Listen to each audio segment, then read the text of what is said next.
एक जगह ज्ञानियों की सभा लगी थी, बड़े बड़े ज्ञानी थे और सब आपस में वाद विवाद कर रहे थे।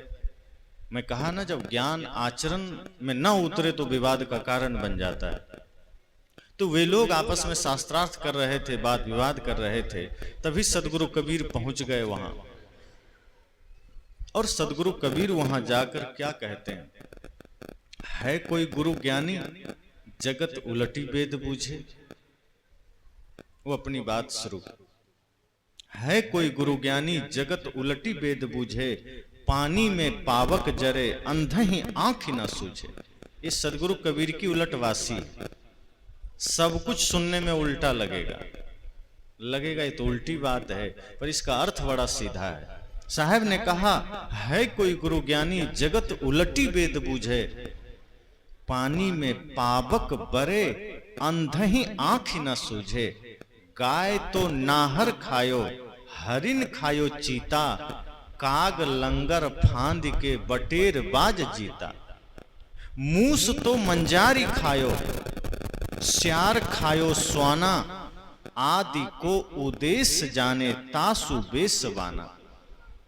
एक ही दादुर खायो पांच ही भुवंगा, कहीं कबीर पुकारी के है दो एक संगा। अब इसकी पंक्तियां इतनी उल्टी है, समझ में तो कम ही आई होगी। साहब सभा में पहुंचे, कहे कोई गुरु ज्ञानी है यहाँ, कोई विवेकवान है, कोई श्रेष्ठ ज्ञानी है, कोई विचारवान है, कोई विवेकी है। लोगों ने कहा क्या हुआ? साहब ने कहा, जगत उलटी वेद बूझे। कहा वेद को समझना है, ज्ञान को समझना है, लेकिन ऐसे नहीं समझ पाओगे। ज्ञान को समझने के लिए जगत से थोड़ा उलटना पड़ेगा, विपरीत होना पड़ेगा। जगत संसार की मानसिकता लेकर आप ज्ञान को नहीं बूझ सकते। वेद को समझना हो तो सांसारिक दृष्टि का त्याग करना पड़ेगा। जो मानसिक हमारी मानसिकता है, जिसमें संसार भरा हुआ है, साहब कहते हैं उस मानसिकता का त्याग करना पड़ेगा। अभी जो हमारी दृष्टि बहिर्मुख है, उस दृष्टि को अंतर्मुख करना पड़ेगा। और जब हम अंतर्मुख होंगे तब वेद समझ में आएगा, तो ज्ञान समझ में आएगा।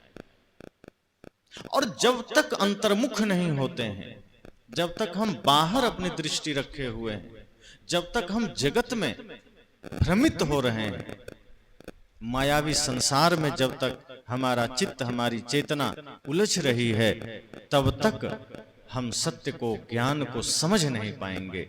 साहब ने कहा, और यदि आप जगत से विपरीत नहीं हो पाए, अगर आप जगत की ही धारा में बहते रहे, तो ज्ञान कभी समझ में नहीं आएगा, क्योंकि जगत ही जगत दिखेगा। जैसे आप समुद्र किनारे जाते हैं, तो समुद्र के तरफ आप मुख करके खड़े हो जाइए, तो आगे आपको विशालतम समुद्र नजर आता है, कहीं थल नजर नहीं आता, सिवाय जल के कुछ नजर ही नहीं आता। लेकिन तभी आप अपनी पीठ समुद्र की तरफ कर दीजिए और मुख थल जमीन की तरफ कर दीजिए, फिर आपको सिर्फ जल, थल ही थल नजर आता है, वहां कोई समुद्र नजर नहीं आता। जब तक हम अपनी दृष्टि संसार की ओर कर रखें, जब तक हम अपना मुख माया की ओर कर रखे हैं, तब तक ज्ञान नजर नहीं आएगा, तब तक भक्ति नजर नहीं आएगी, क्योंकि एक दूसरे के विपरीत हैं ये। हमारा मन, हमारा मस्तिष्क जब तक जगत में रचा हुआ है, संसार में रचा हुआ है, ज्ञान से हम परे होंगे, ज्ञान से अलग होंगे। साहब ने कहा, शर्त यह है कि आपको ज्ञान की ओर लौटना होगा, जगत की ओर पीठ करना होगा। अगर ज्ञान को समझना है तो संसार के तरफ अपना पीठ कर दो। अभी आप संसार के तरफ पीठ नहीं किए और समझते हैं कि हम जगत की ओर मुख करते करते मोक्ष पा लेंगे, पर ऐसा नहीं होगा। शब्दों से मोक्ष नहीं मिलेगा। हम कितना भी शब्दों से मोक्ष की साधना कर लें, जब तक वो साधना आचरण में नहीं उतरेगी, मोक्ष नहीं मिलेगा। सत्य इतना सरल नहीं है, उसके लिए पात्र होना जरूरी है। साहब ने कहा वो पात्रता अपने भीतर लाओ कि आप जगत से विपरीत हो सको, आप सांसारिकता से विपरीत हो सको, ये सारे प्रपंच से आप विपरीत हो सको। एक राजा सत्य को जानना चाहता था, बड़ी प्रबल इच्छा थी।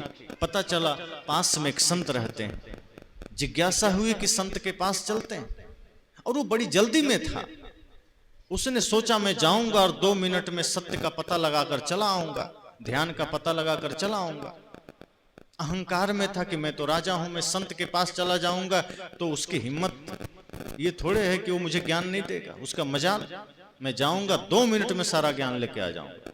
उसे शायद भूल हो गई, उस संत को और ज्ञान को बाजार का कोई सौदा समझ लिया। उसे लगा जैसे मैं दुकान पर जाऊंगा, पैसा दूंगा, सामान ले आऊंगा, यही समझाओ। अहंकार में था, सत्ता का मद। वो गया, संत कुटिया में ध्यानस्थ थे, दरवाजे पर गया।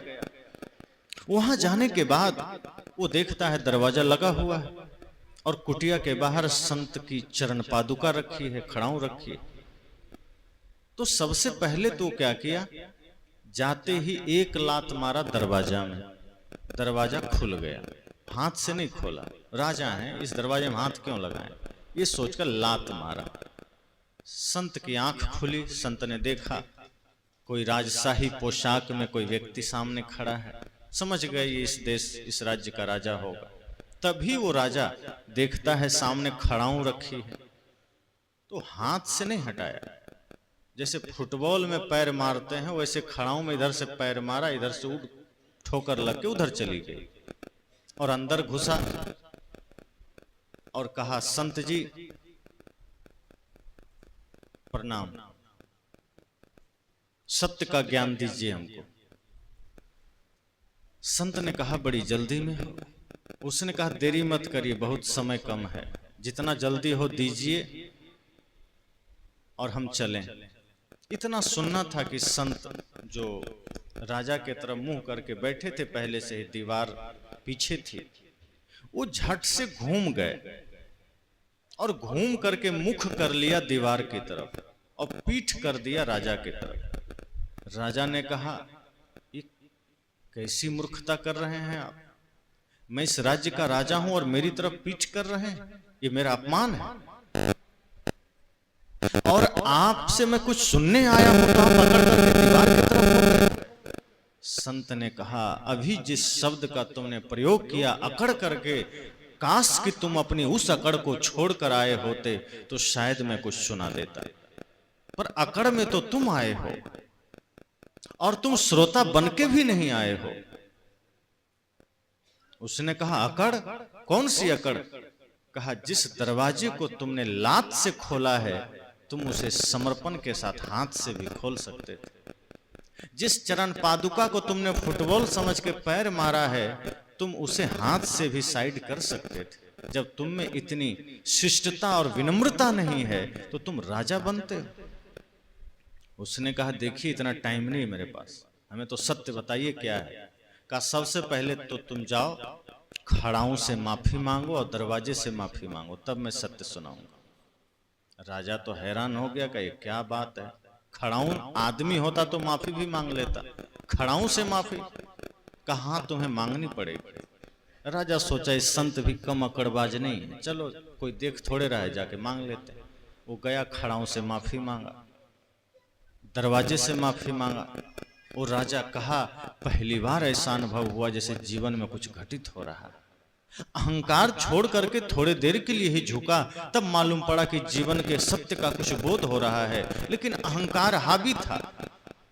उसके ऊपर अहंकार इतना ज्यादा हावी था, कुछ क्षण भर के लिए कुछ बोध भी हुआ तो लेकिन अहंकार चढ़ गया कि नहीं तुम राजा हो, तुम्हें सब शोभा नहीं देता। फिर तुरंत आ गया कि जल्दी बताइए, टाइम नहीं।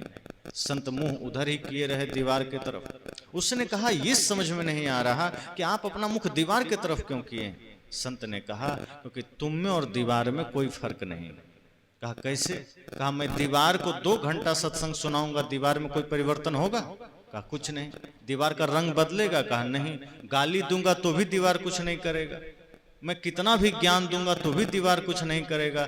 तुम भी ऐसे ही सट हो, तुमको हम 2 घंटा सत्संग सुनाएंगे तुम्हें सत्य का पता नहीं चलेगा, क्योंकि तुम में और दीवार में कोई फर्क नहीं है। तुम घंटों सत्संग में बैठोगे, दीवार में जैसे कोई परिवर्तन नहीं आता वैसे तुम में कोई परिवर्तन नहीं आता। और संत अपनी आंख बंद कर लिए, राजा चला गया। साहब ने यही कहा कि जगत से जब तक आप विपरीत नहीं होंगे सत्य समझ नहीं आएगा।